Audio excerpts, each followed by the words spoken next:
But reality is that there are actually guys that go through this insecurity on a daily basis and they do not share it. And we just overlook them because, they're a guy. They don't need, that emotion. They don't go through emotional trauma, which I think it's really, really wrong. So walk me through you being, not being confident as a guy. How did that really feel to you? So especially after going through a divorce, I didn't feel great about myself because I think marrying somebody is probably the single most important decision you can make in your life. So do it wisely. And in my case, it didn't work out. So I kind of felt like, I messed up. I messed up in the most important decision of my life.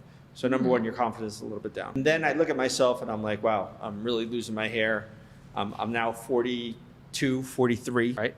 And my family's always prided itself in looking much younger than they really are. I mean, my mother's 80 and she looks 70.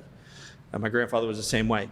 And so I felt like I'm losing my edge. And then at the same time, I had just gotten divorced and then I lost my job. And I was a senior executive at a major company and they wanted me to move to Europe to run one of the big divisions there. But I had my son, I had just gone through a divorce and I wasn't gonna leave my son. So I'm out. And so after that, I'm like, okay, now things are getting squirrely for me.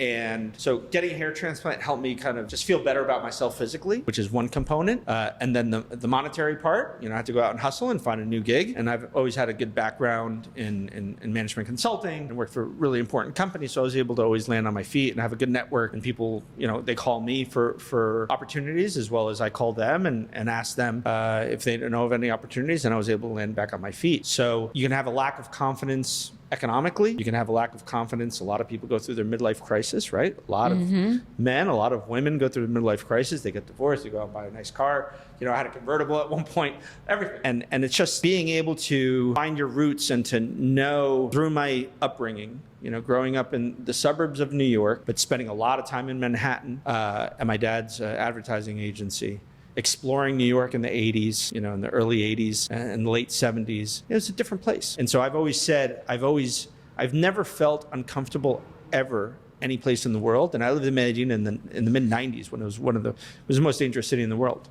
I never felt unsafe because I grew up in New York.